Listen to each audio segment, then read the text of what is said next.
Boa noite a todos. Mais uma vez, com a graça do Cristo, aqui estamos nós reunidos para mais uma reunião do Energiziel. Continuamos com Mateus, no capítulo 10.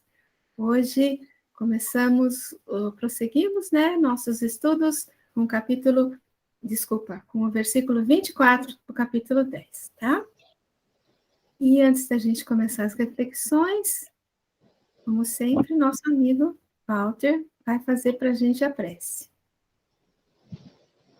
Então, nós vamos procurando nos unir em pensamento, em sentimento, elevando as nossas vibrações em direção aos amigos espirituais, com quem trabalharemos esta noite, esses companheiros que semanalmente se encontram conosco neste estudo, aqueles que são responsáveis pela condução do estudo no plano espiritual, que nos inspiram, que nos protegem, que nos acompanham.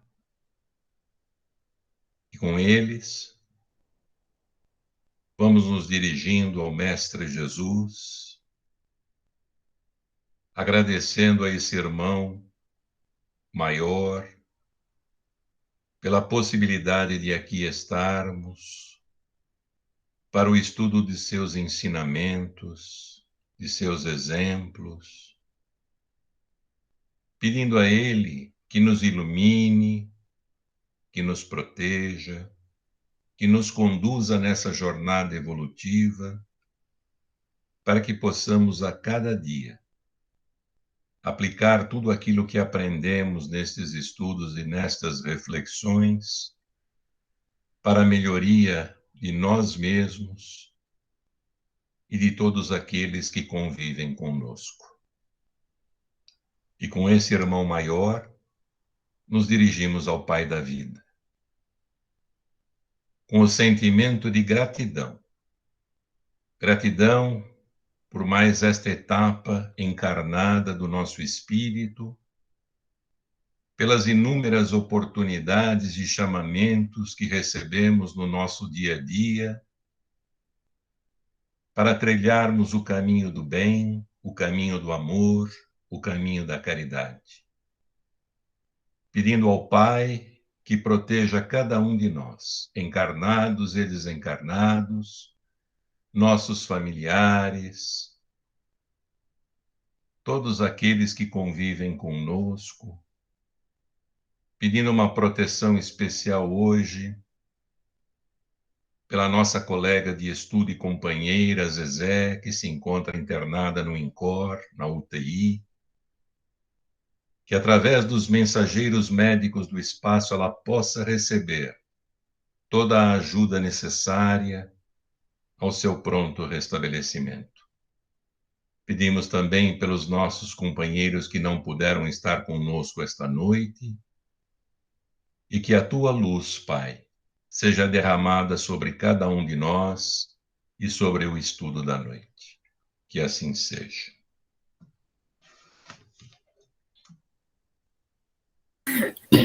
Graças a Deus. Então, peraí.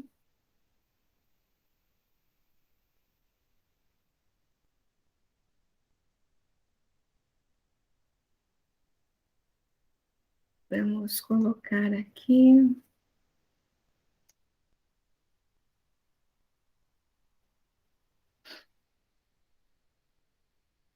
Ih, tá errado, gente. Pus errado aqui.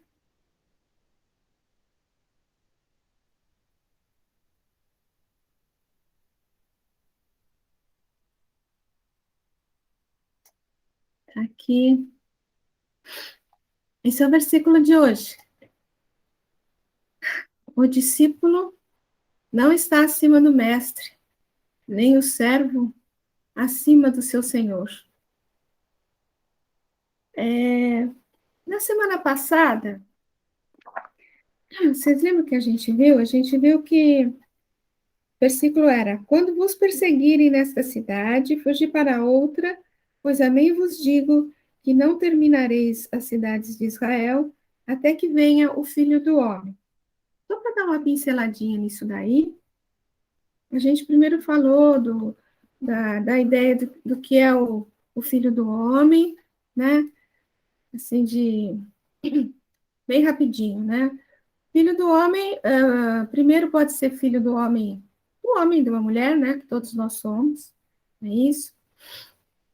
Mas quando Jesus se designa como filho do homem, ele quer mostrar para a gente a condição humana dele. Ele também foi filho de um homem e de uma mulher, não é isso? Então, ele quer mostrar para a gente que ele é criatura e não é Deus, né? Não é criador. E só que nele, essa condição de humanidade, vamos dizer assim, de criatura, já foi, já foi muito trabalhada, muito desenvolvida, muito sublimada. Ele já passou dessa condição humana para uma condição de espírito puro e, acima disso, para uma condição de espírito crístico, né? Então, essa condição de filho do homem, ela resume, ela mostra para a gente qual é a condição, qual é a posição, a condição mesmo, né, que a gente vai conseguir atingir aqui nesse nosso processo de evolução. Então, seria como que o produto final, vamos dizer assim, do projeto de Deus para a humanidade, né? Como se nós fôssemos a versão 1.0 e Jesus é a versão, sei lá, 1000.1000, infinito, quer dizer, né, a gente vai ainda passar por todas as versões até conseguir chegar na versão do Filho do Homem. Então, o Filho do Homem é o produto final do projeto de Deus para a gente, né? E quando ele falou aqui, quando vos perseguirem nessa cidade, fugir para outra, né? E não terminareis todas as cidades até que venha o Filho do Homem. Essas cidades que os discípulos vão percorrer, a gente, a gente fez a relação que podem ser assim, que podem, teve mais do que uma consideração, né? Que podem ser estágios evolutivos que a gente vai passando até que a gente chegue à condição de filho do homem, vamos dizer assim, né? Pode representar as diversas reencarnações que a gente tem até conseguir essa condição de filho do homem, não é isso? E as cidades, a gente lembrou que pode ser, a gente lembrou daquela passagem do cego de Betsaida, né? Que Jesus levou para fora, curou seus olhos e depois falou para ele, volte para sua casa, mas não volte para a aldeia, né? Mas ele morava na aldeia, como é que ele ia voltar para casa, né? Ou seja, volte para casa, mas não entre mais em sintonia com aquela sintonia daquela aldeia, que era a sintonia que ele convivia, né? Então, essas cidades podem ser essas diversas sintonias que os discípulos também vão poder enfrentar nesse processo aí que ele está falando de perseguições, né? E quando ele fala de fugir de uma para a outra, não quer dizer que você vai fugir dos seus compromissos, né? Dos compromissos que você tem que cumprir, mas levando em consideração que você tenha conhecimento de que, passado aquela dificuldade, né, você não vai fugir dela, você vai enfrentá-la e tem que saber que virão outras que você vai enfrentar também. É todo um processo evolutivo até a gente chegar na questão do filho do homem, né? Então, ele está falando de perseguição, mas no versículo anterior ele está falando também de um processo evolutivo. Entendem? Né? O processo evolutivo, até a gente conseguir chegar à condição de filho do homem.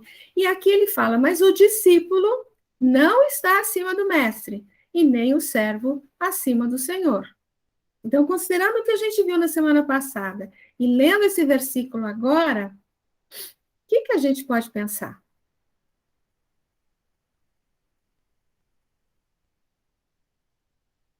E se faz silêncio?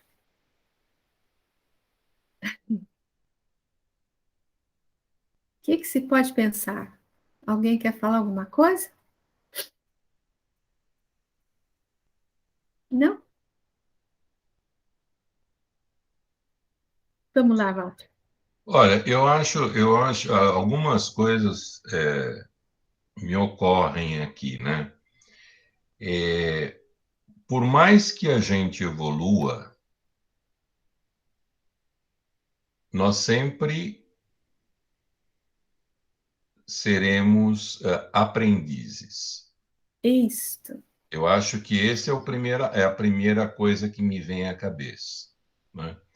Então, é um pouco do que a gente já falou, daquelas pessoas, por exemplo, vamos pegar aqui no o nosso mundo, né? As pessoas mais evoluídas em conhecimento, as pessoas mais evoluídas em entendimento, e que muitas vezes se alicerçam em cima desse maior conhecimento, achando que já são os reis do universo, o centro do universo, né? Então, aqui é um pouco daquela história do Paulo, saudável é o caminho do meio, né? Você nunca pode achar que você já atingiu patamares que você não precisa evoluir mais, que você não precisa aprender mais, que alguém não pode te ensinar alguma coisa, né? Até porque, se a gente olhar bem na escala evolutiva, né, a gente, mesmo na escala da perfeição, nós nunca teremos a perfectibilidade de Deus, por exemplo. Nós nunca seremos os criadores sozinhos de alguma coisa. Nós seremos, quando muito, os co-criadores. Então, acho que esse, esse versículo ele me dá primeiro essa ideia, que nos leva à história da humildade, né? De ser humilde, né?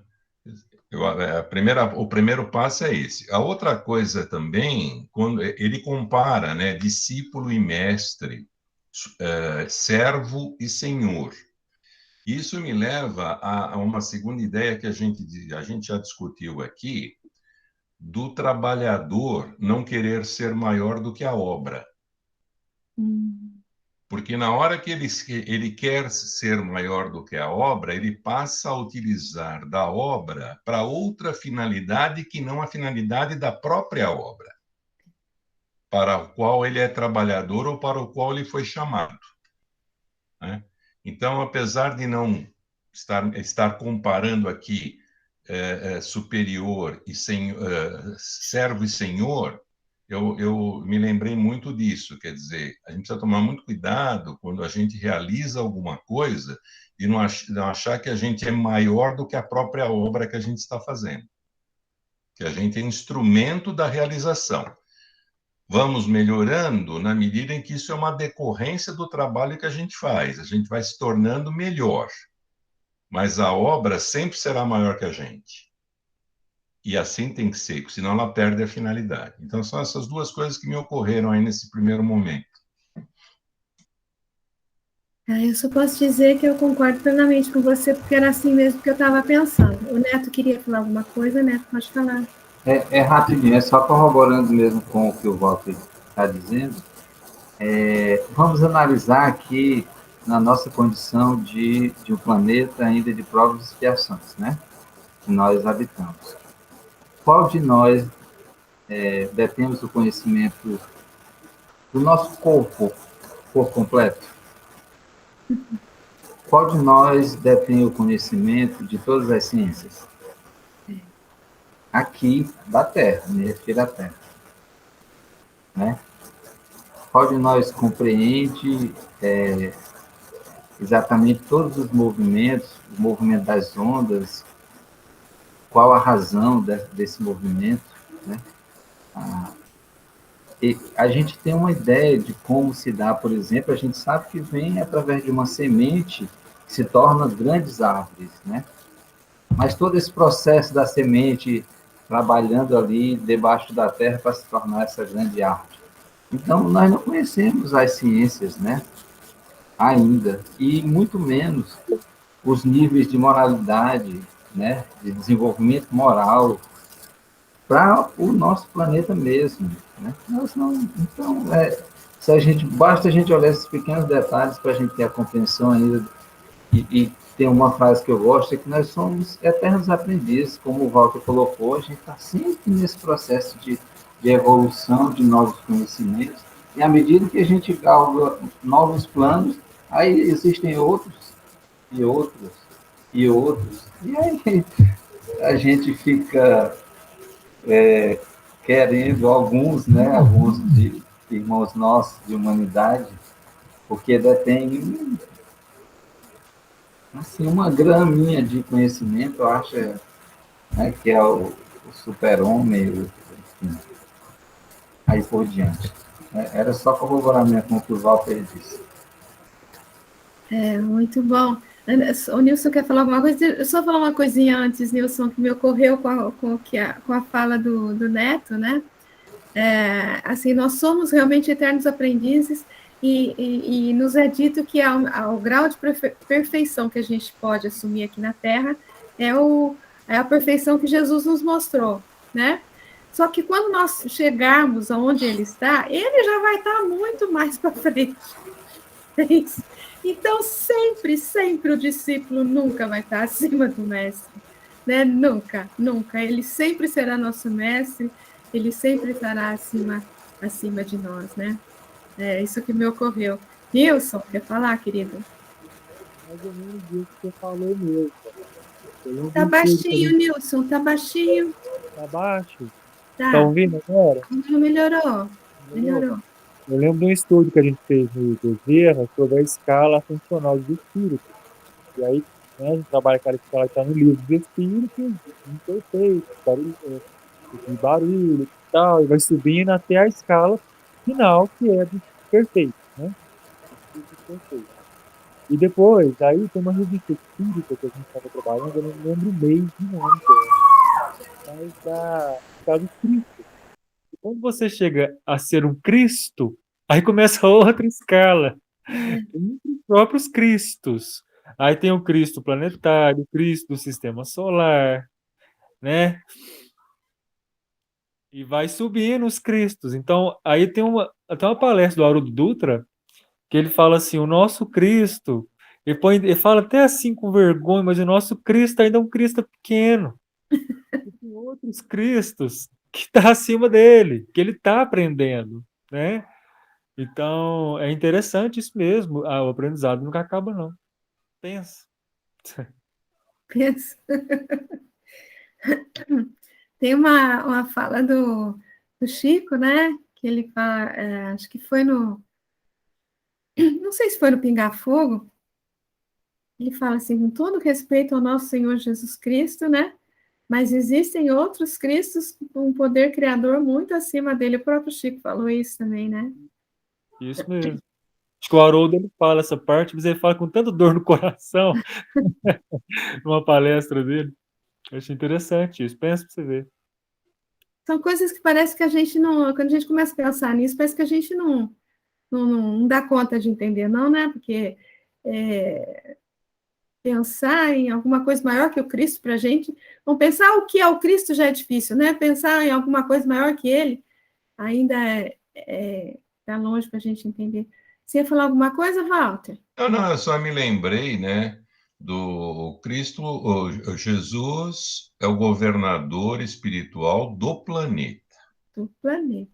Agora, você tem o governador das galáxias, dos sistemas, né? Quer dizer, então, eu imagino que no plano espiritual sejam espíritos crísticos, inclusive mais evoluídos ainda, né? Para receber essa tarefa, ou o tamanho dessa tarefa, imagino eu, né, que existe realmente uma gradação, né? Então, e eu acho que se a gente pensar bem, por um lado, né, pode dar até um pequeno desespero. Você diz assim, puxa vida, mas então não acaba nunca. E ainda bem que é assim, por outro lado. Ainda bem que não acaba nunca, né? Isso só deve servir de incentivo para a gente acelerar o passo, né? Para a gente acelerar o passo, porque a cada conquista virão novos desafios. E ainda bem que é assim, né? Por isso que a gente aprende que a principal regra para nós, o que é? O trabalho, né? É trabalhar constantemente. A nossa vida espiritual é trabalho, para que haja evolução, para que haja crescimento. A boa notícia é que não tem monotonia, não, né? Não há pandemia que possa segurar esse negócio, não. O negócio é trabalhar e crescer, né? Vamos ler um bocadinho? Espera aí.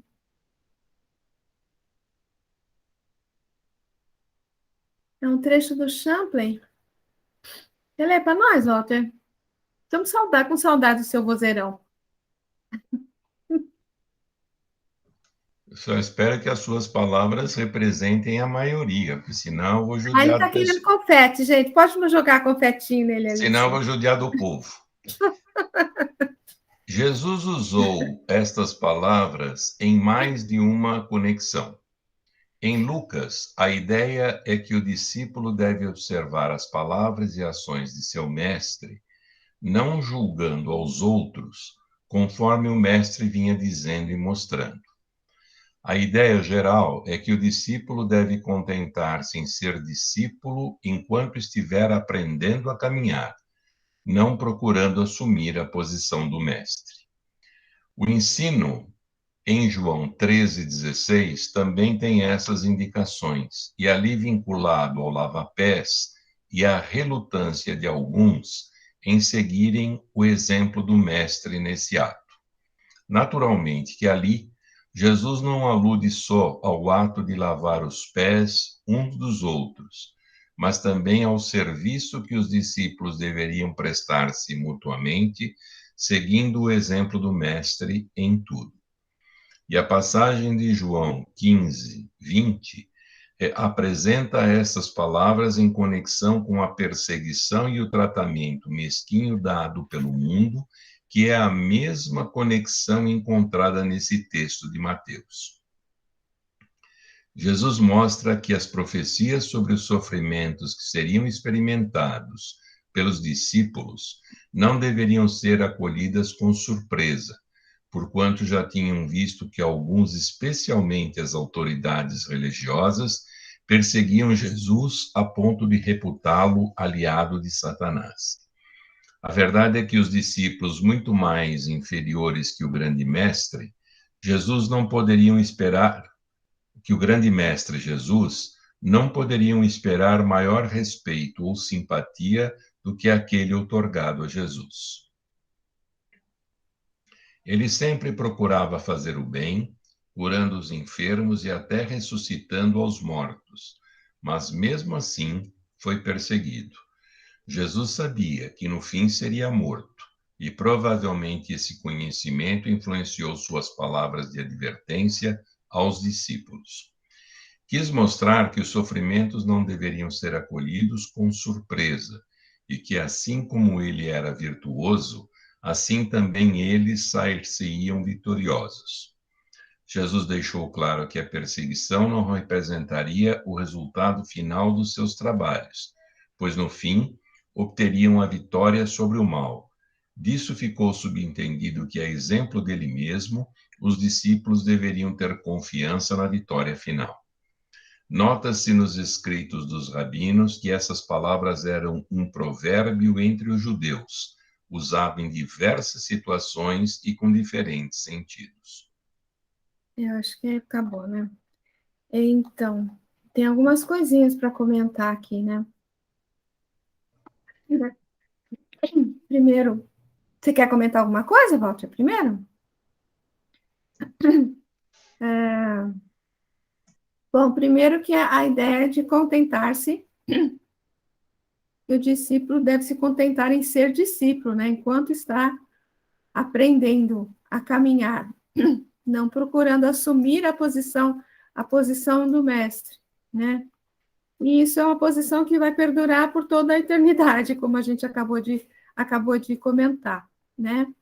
O 13,16 que ele fala aqui de João é exatamente esse mesmo versículo. Tanto o outro lá, o João, o 15:20 que ele fala aqui embaixo, né?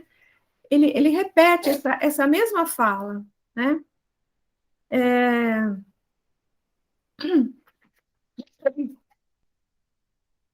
Quando ele fala aqui, João 23, a mesma fala, só que está vinculada à questão do lavar aos pés, né? A questão do lavar os pés dos discípulos, né? Então, aqui, quando se fala em ser menor que o mestre, e o mestre se colocando, lavando os pés dos discípulos, né? É um entendimento de ser maior, muito diferente de ter mais conhecimento, ter mais poder, ter mais, sei lá, autoridade. É uma autoridade moral, acima de tudo, que existia aqui, né? Que foi reverenciada aí na questão da lavagem dos pés dos discípulos, né? Esse exemplo que o mestre dá é o exemplo maior do amor, né?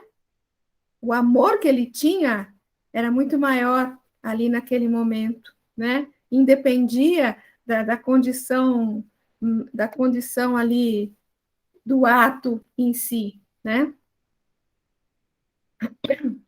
E outra coisa que me ocorreu também, depois vocês falam aí o que ocorreu para vocês, né? É que quando ele fala aqui sobre os sofrimentos, né? Que para eles não ficarem surpresos, né? Porque eles não receberiam de forma alguma um privilégio, vamos dizer, que o próprio Jesus não recebeu. Eles iam ter que encarar os sofrimentos da mesma forma, né?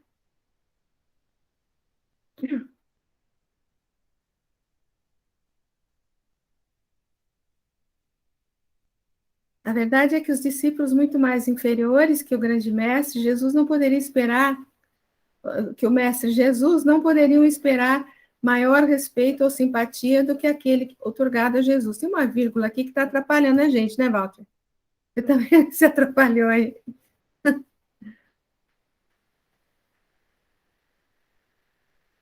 Então, ele sempre procurou fazer tudo de bom, né? Lógico, né?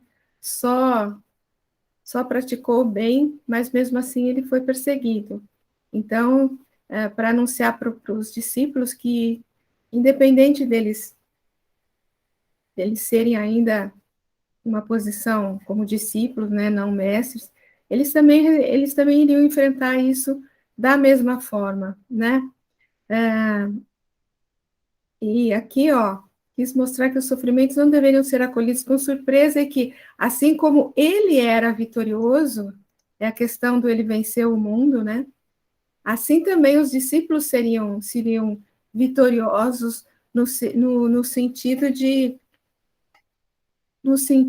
que eles seguiriam o exemplo do mestre, né? Eles também venceriam o mundo, cada um a seu tempo, né? E que ele fala aqui que a perseguição não representaria o resultado final dos trabalhos, que o resultado final dos trabalhos, na verdade, é quando todo o evangelho será pregado por toda parte, né? Que é o que faz. Aí eu me lembro da questão do capítulo 24 de Mateus, que fala do sermão profético, né? Que ele fala de diversas coisas que iriam acontecer, né? Mas ele fala assim, mas ainda não será o fim. E vai acontecer guerras e não sei o que, mas ainda não será o fim. E fala de diversas coisas e completa, mas ainda não será o fim. Mas o fim, ele fala, lá no capítulo 24, né? O fim será realmente quando o evangelho for conhecido e pregado por toda parte, né? Por todos os corações. Fizer parte do coração de cada um dos humanos, né? É isso que eu consegui entender aqui, gente. Vocês querem fazer alguma observação aí, Neto? Eu queria só lembrar, né, ou relembrar, que a gente, da questão da humildade, né, que o mestre, quanto mais quanto mais evolui na escala ascensional, né, na escala de espírito puro, mais essa condição ela é em plenitude. Eu não diria em plenitude, mas ela é ampla, né? Mas a questão da humildade ela se amplia. Não à toa o mestre, o nosso modelo, apresentou isso na sua vinda até nós, né? E um outro detalhe, quando ele diz aqui, assim também eles saíram vitoriosos. A gente tem que lembrar que, por vezes, a gente quer uma conquista sobre nós mesmos, uma conquista grandiosa. A gente tem que lembrar que a gente tem pequenas vitórias no cotidiano, sobre nós mesmos, né? Sobre quando a gente passa a se conhecer, quando a gente passa a ter o entendimento das nossas debilidades e que a gente tem o sincero propósito de se modificar, a partir disso a gente vai conseguindo essas pequenas vitórias sobre aquilo que ainda é um empecilho para o nosso desenvolvimento, né? Enquanto seres imortais. Então, essas pequenas vitórias, elas são meio que um combustível, né, que nos dá uma sensação, mesmo que passageira, né, não perene, uma sensação de que, puxa, a gente está buscando esse caminho, né, e a gente, de alguma forma, a gente está acertando. Então, essas pequenas vitórias, a gente tem que valorizá-las, não no sentido de aí perder a humildade e se achar já o que a gente já falou há pouco, né? Se achar o suprassumo do suprassumo. Então, a gente precisa se alegrar, né, com essas pequenas vitórias que nós temos sobre nós mesmos. Muito bom. Boa noite, Matheus. Seja bem-vindo de volta. Oi, Val, boa noite. Boa noite a todos. Que saudade de vocês. Nós também saudades de Boa você. noite, Matheus. Soninha? Isso. Quando estava lendo esse texto agora, é interessante, veio para mim uma lembrança da questão dos falsos cristos e falsos profetas, né?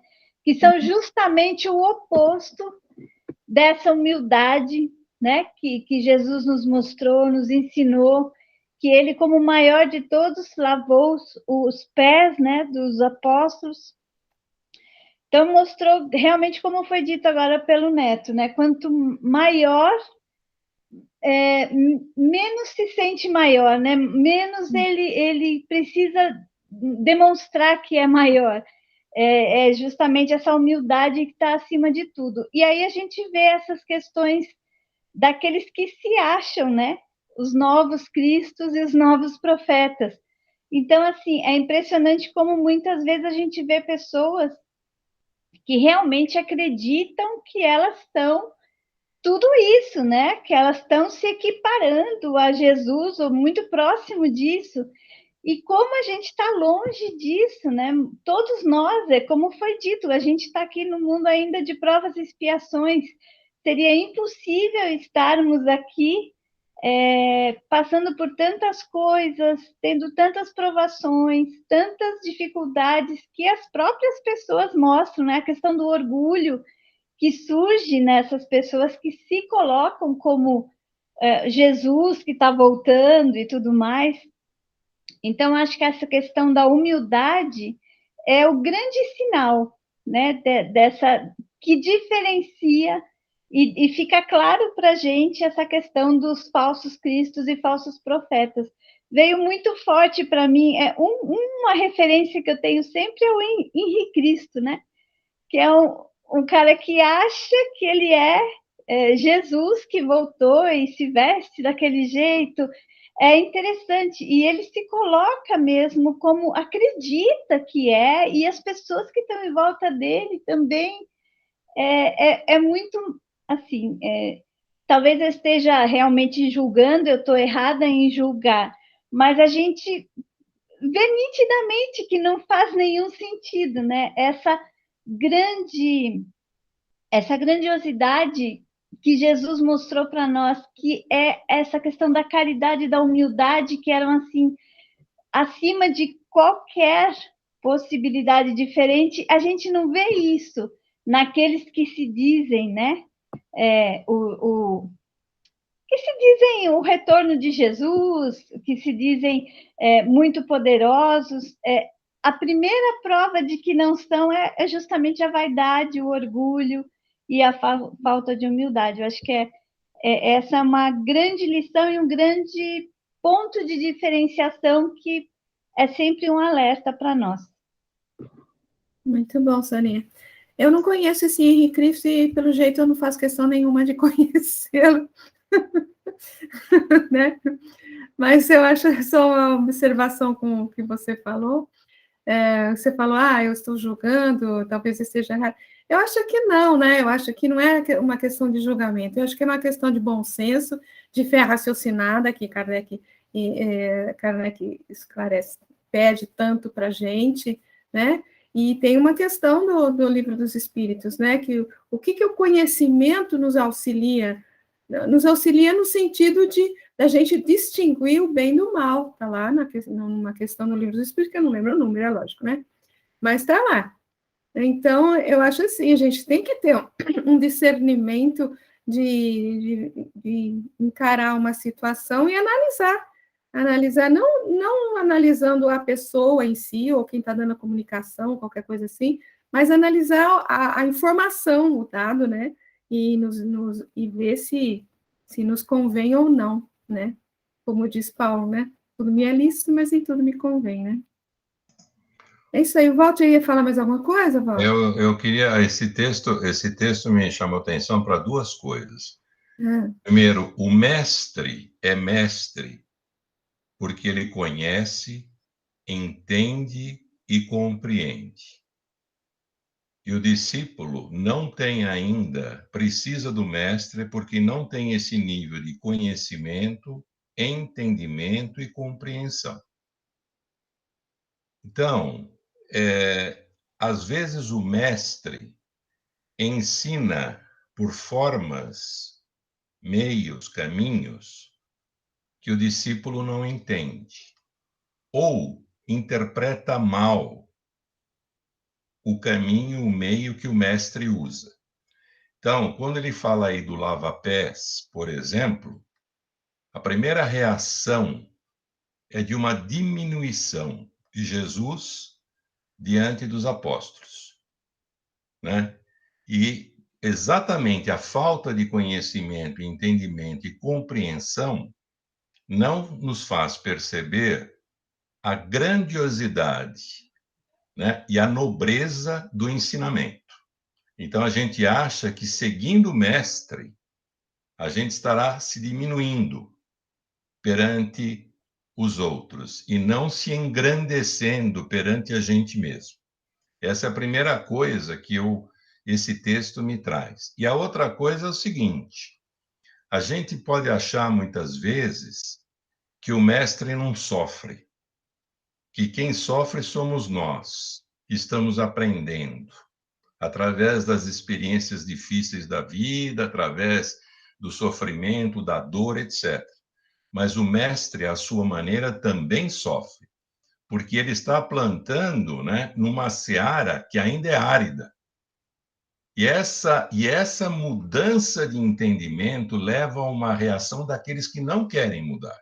Daí as perseguições, né? Daí as perseguições, daí os ataques, como Jesus sofreu. Né? Eu me lembro que quando a gente falou, por exemplo, da passagem da cura do paralítico, que entra pelo telhado, etc., né?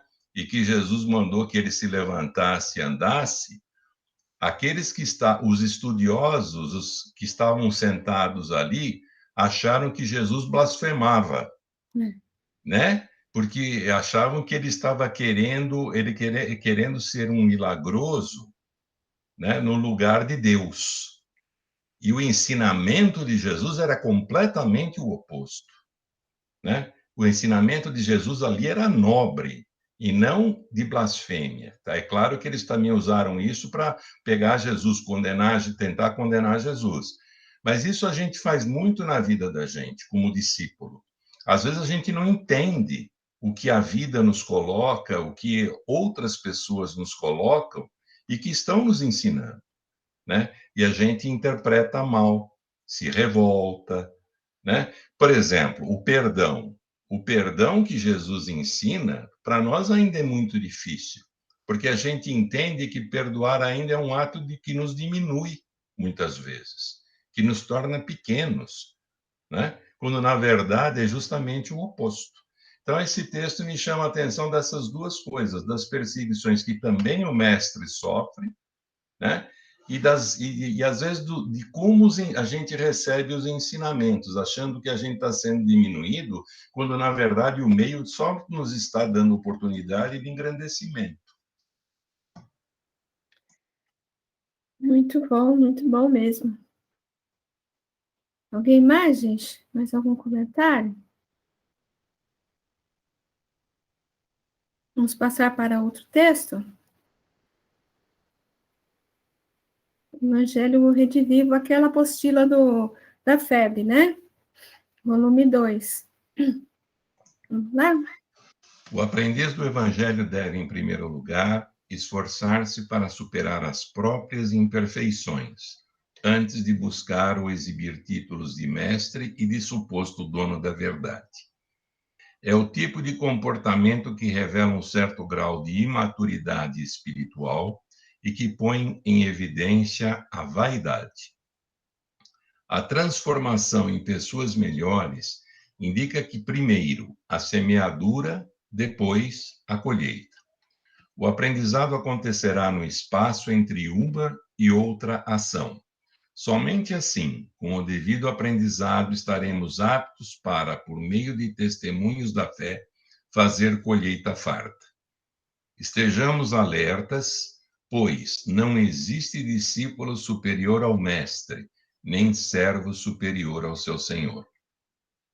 Sem dúvida, cedo ou tarde, poderemos chegar à categoria de mestre e de senhor. Contudo, é preciso perseverar, alerta o versículo. Aquele, porém, que perseverar até o fim, esse será salvo. Todas as vitórias da criatura são frutos substanciosos da perseverança. Perseverando na edificação do progresso, mentes e corações, sem cessar, renovam os itinerários da própria vida. O estudante incipiente chega a ser o erudito professor. O curioso bisonho transforma-se no artífice genial. A alma inexperiente atinge a angelitude. Dir-se-ia constituir o triunfo evolutivo um hino perene à constância no aprendizado. Sem firmeza e tenacidade, a teoria do projeto jamais deixará o sonho do vir a ser. Então, esse texto, se eu pudesse resumir assim numa frase, o troféu não vem antes da luta, né? Antes da batalha, né? O troféu não vem antes do processo de conquista, é lógico, né? Seja ele qual for, né?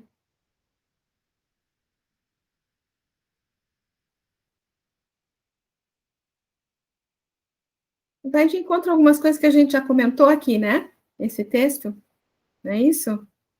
Maturidade espiritual, o Walter falou, a Soninha também falou, o Neto, todos falaram, né?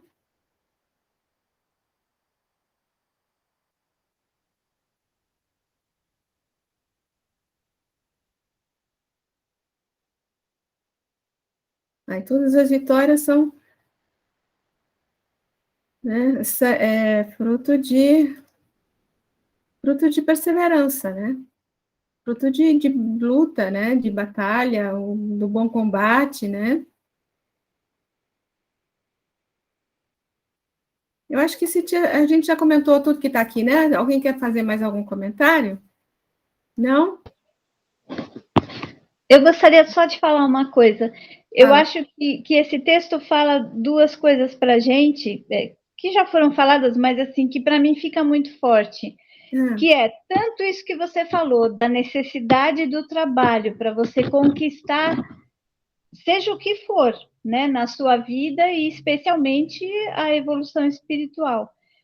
Mas a certeza de que chegaremos lá, né? Isso também é uma coisa muito legal, porque é essa questão de... eu ouvi uma vez isso numa palestra, que eu achei muito interessante, que Deus nos vê pelo nosso potencial, Ele sabe aonde a gente vai chegar. Então, ele compreende as nossas fraquezas, as nossas escolhas ruins e erradas, porque Ele sabe, ok, ele é uma criança, tá aprendendo, ele vai chegar lá, né? Então, é muito legal, porque a gente precisa aprender a ter esse olhar com o próximo, né? Assim como Deus tem esse olhar de confiança, de que sabe que a gente vai chegar lá, a gente também olhar para o próximo, principalmente quando ele não atende a nossa expectativa, né? Quando erra, quando nos magoa, falar, não, mas tudo bem, somos todos crianças, a gente está aprendendo, a gente vai chegar lá. Então, olhar com esse olhar do futuro, né? De como seremos no futuro. Eu acho que fica mais fácil da gente até lidar com os erros e as dificuldades que a gente tem nas nossas e do próximo também. Foi isso que veio para mim. Legal, Soninha, muito bom.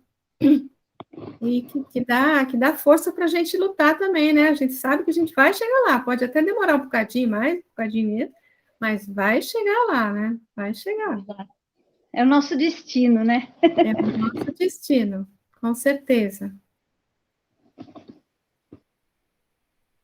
Tudo bem, Lucéia? Tudo. Ouvindo a Soninha falando, eu fiquei lembrando na sabedoria do Evangelho. Eu gosto muito do Torres Pastorino, porque ele faz umas comparações, né? Ele estudava os verbos e tal. Ele coloca nessa passagem de Lucas que o discípulo, ele é diplomado, né? Então, assim, o diplomado é que ele recebe uma formação, uma instrução, e no finzinho dessa leitura que você colocou, ali fala do estudante que um dia ele será também um professor, né? Que ele também virá a ser, como a Soninha falou. Mas quando a gente sai de um curso ou de uma faculdade, eu fiquei ouvindo vocês falando e fiquei associando. Não adianta só você ter um diploma. Quantos cursos, quantas especializações para chegar numa carreira universitária, para chegar a ter, né, um patamar. A hora que você está chegando mais ou menos perto daquele que foi seu professor também já está lá na frente. Então, é sempre um se espelhar no outro e se estimular, né? Para mim, me passa que essa ideia desse versículo é assim: olhe o mestre. Então, assim, tenha como modelo, corre atrás do prejuízo e vai estudando, vai fazendo curso, vai se especializando, porque uma hora você chega num lugar que ele já foi mais, aí você corre atrás de novo. É um modelo para nós, né? É o estudante que um dia quer ser um professor. Todos nós poderíamos ser professores. E me lembrei também, quando a Soninha falou do que se coloca como Jesus, eu já vi algumas vezes na TV. Pensei muito no Chico, aquele médium, aquele serzinho lindo que ele era, e uma mediunidade fantástica, e como que ele se colocava, né? Ele falava que ele era o cisco, que ele não era nada. Então, essa humildade daquele que conhece um pouco, vive de uma maneira diferente, mesmo assim, ele sabia que ele tinha muito pela frente, né? Esse texto me fez pensar em tudo isso aí. Muito bom, Nilce, muito bom mesmo. Quando você falou quer complementar, Sônia? Pode falar. Não, é que o que a Nilceia falou agora me fez lembrar daquela passagem, né, que Jesus fala, sede perfeitos, assim como o vosso Pai Celestial é perfeito, para a gente ter sempre uma referência bem mais à frente, para ser a nossa referência de crescimento, né, o nosso modelo, o que a gente tem que buscar, né? Então, é essa perfeição relativa possível para nós, né, que é esse sede perfeitos, assim como relativamente, né, ser de perfeito, assim como nosso Pai Celestial é perfeito. Essa referência que está sempre, é como um horizonte, né? Quanto mais você anda, é mais lá na frente. Quanto mais você anda, é mais lá na frente. Então, só complementando. É a questão 625 do Livro dos Espíritos, né? Jesus é o nosso mestre, é o nosso guia e é o nosso modelo, né? É quem a gente deve seguir, né? Só que eu ia falar do que a Nilceia comentou, que ela falou que você tem que fazer um monte de curso, um monte de coisa, e faz um curso, depois faz outro, né? E eu me lembrei de uma fala que eu usei ontem no estúdio ontem, que eu não sei onde é que está escrito, eu ainda vou achar de volta, que Emmanuel fala que a luz é a vivência do Evangelho na nossa vida, é a aplicação do Evangelho na nossa vida.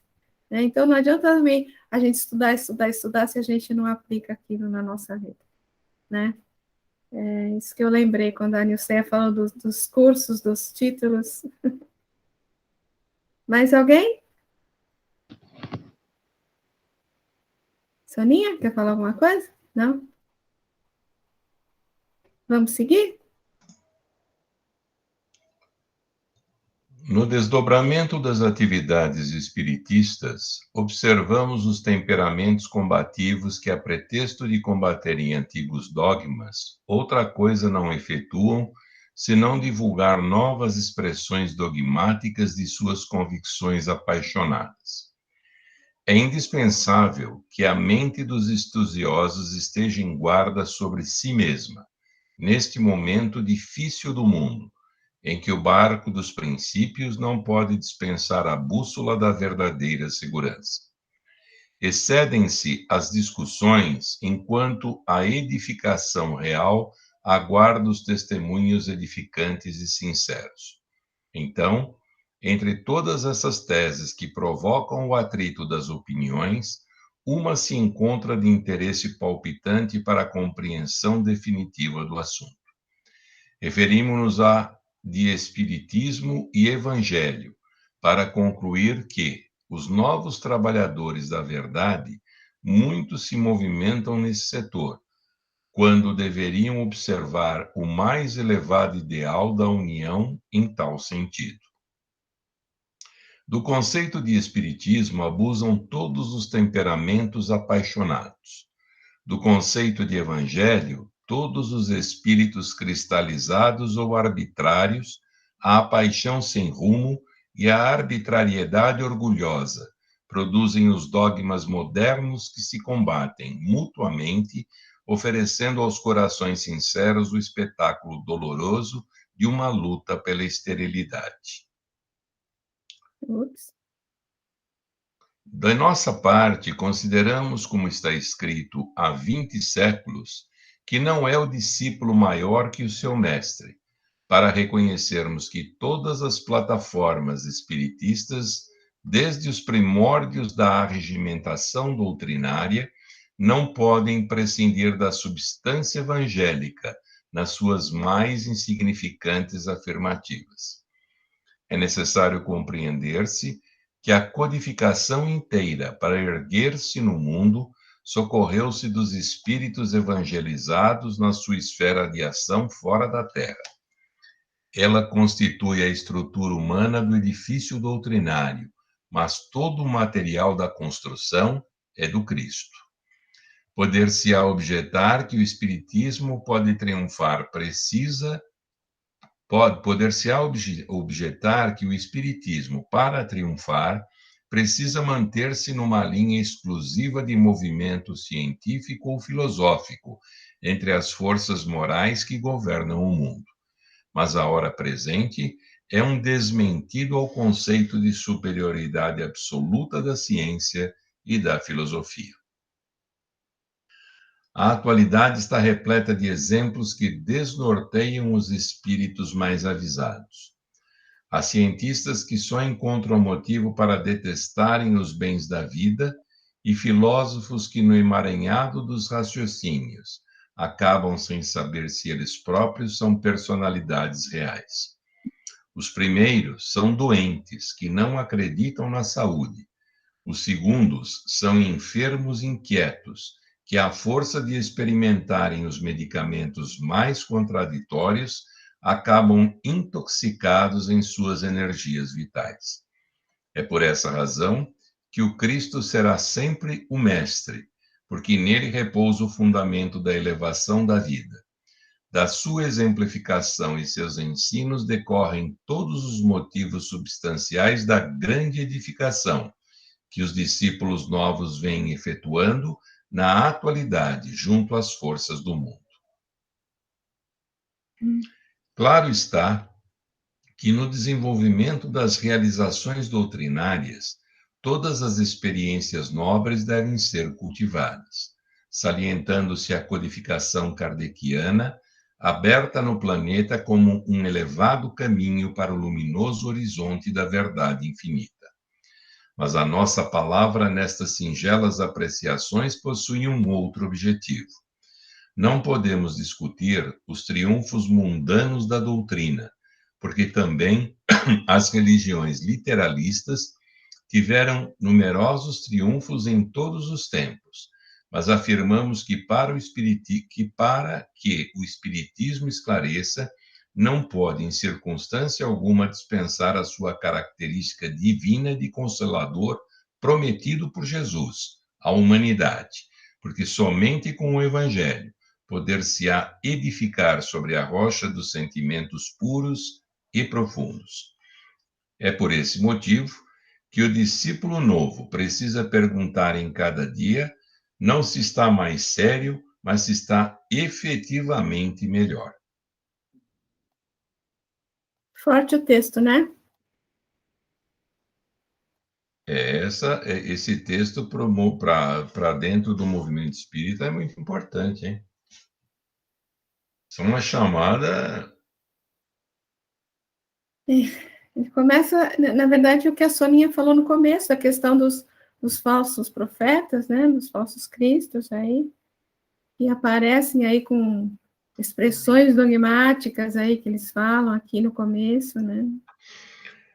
Lá no texto anterior, ele usou a expressão do dono. Não precisa voltar, não, Val. Ele usou a expressão do dono da verdade. Né? E, infelizmente, né, muitos dos conflitos que a gente vê na humanidade é porque nós adotamos a posição de donos da verdade. Eu ouvi numa palestra que quando eu tenho uma e você tem outra, na verdade nós não temos verdade, nós temos opinião. Né? Você tem uma, eu tenho a outra. A verdade só é verdade quando ela for aceita por todos sem discussão. Aí será a verdade, né? Mas enquanto houver discordância, serão meras opiniões, porque eu posso estar certo, você pode estar certa, podemos estar ambos errados, ou um certo e um errado. E o que a gente vê é a tentativa de cada um fazer prevalecer numa discussão a sua verdade. Né? E aí gera o conflito.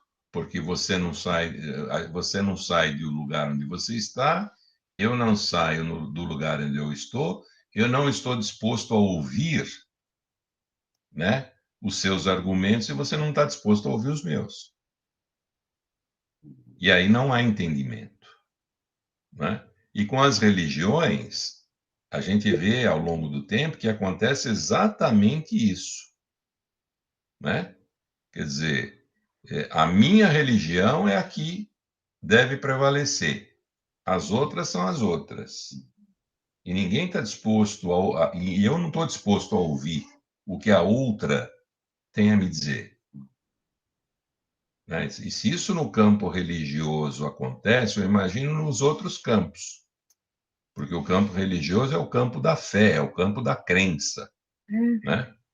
Então, isso fica muito mais sensível e muito mais sério.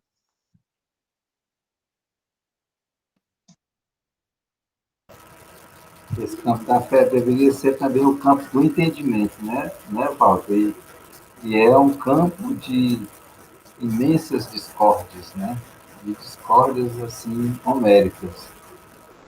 E daí a gente compreender que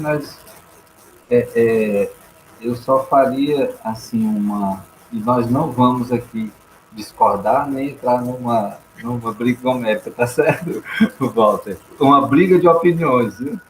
É só em relação. Eu só tenho uma observação com relação ao termo verdade, né? Porque o Cristo, ele trouxe para a gente a verdade, né? Só que há ainda quem discorde dessa verdade, né? Há ainda quem discorde dessa verdade. E, e aí demonstra, né, a nossa falta de um olhar mais apurado, né, da compreensão do que é a verdade do Cristo, né, a verdade que ele trouxe para a humanidade como um todo. Né?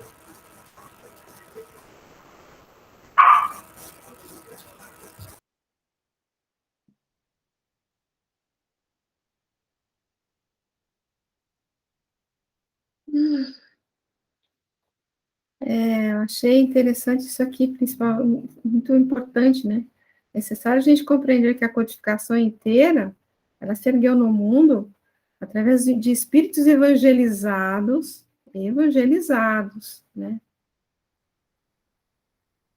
Na sua esfera de ação fora da Terra. Espíritos, no caso, na época, desencarnados, né?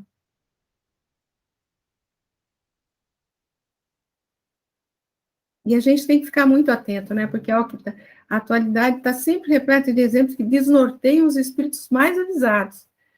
A gente está num momento complicado, né, da Terra. A gente sabe que a gente está num momento de transição, ou lá no Obras Póstumas, principalmente, tem o texto que fala tanto dessa fase, né, que fala tanto dos falsos profetas, né, dessas, é, dessas lutas, e voltando ao capítulo 24 de Mateus, né, quando ele fala em guerras, em notícias de guerras, essas guerras a gente pode entender como essas guerras de opiniões, como o Walter colocou, né, que existem demais, né? Existem mais espalhadas por aí, né? E deixa eu achar aqui um negócio que eu estava procurando, peraí.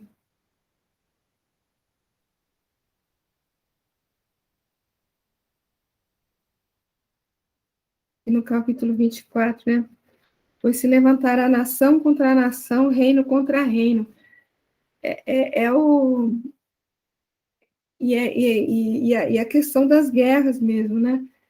Mas eu vejo mais isso aí como essa grande guerra de opiniões que a gente tem hoje. Dentro do movimento espírita está uma confusão também em certos aspectos, né, que é melhor a gente nem entrar em detalhe, porque não vale a pena, né? A gente não pode esquecer, né, Ó, que no mundo encarnado e nessa fase evolutiva que nós estamos, tudo é fruto do homem, é, né? E se o homem é tão imperfeito ainda, eu acho que essa é uma explicação, porque as religiões se desvirtuam, né? Por que tanta coisa conflitante está acontecendo? Porque tudo é fruto do homem. E o homem ainda tem, pela falta ainda de um conhecimento maior, de uma evolução maior, ainda tem isso, né? Quer dizer, a gente estava falando lá de obra, do obreiro ser maior do que a obra, né? Você vê isso dentro de todos os lugares, e não só religiões, onde a pessoa utiliza, né, faz daquilo um instrumento para engrandecimento próprio, para ter maior influência sobre os outros, maior poder sobre os outros. Isso ainda é fruto da evolução humana. Então, não é de se admirar que isso aconteça em todo lugar, e no Espiritismo não é diferente. Com certeza.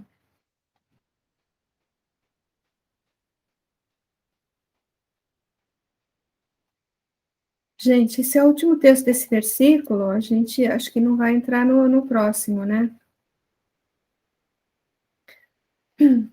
Apesar de que o próximo, o comecinho dele, é bem vinculado a isso que a gente acabou de ver, né? Porque, ó, basta para o discípulo, portanto, tornar-se como o mestre, e ao servo tornar-se como o Senhor. E ao Senhor da casa chamaram Beelzebul, quanto mais aos membros da casa dele. Aí essa parte aqui já fica, né, bem diferente aí. Mas esse princípio aqui é meio que decorrência disso que a gente está comentando, né? Mas eu acho que a gente fica por aqui, né? Olha, porque são 9h45 já. O Nilson já avisou que tinha que ser um pouco mais cedo. E alguém quer fazer mais algum comentário? Não?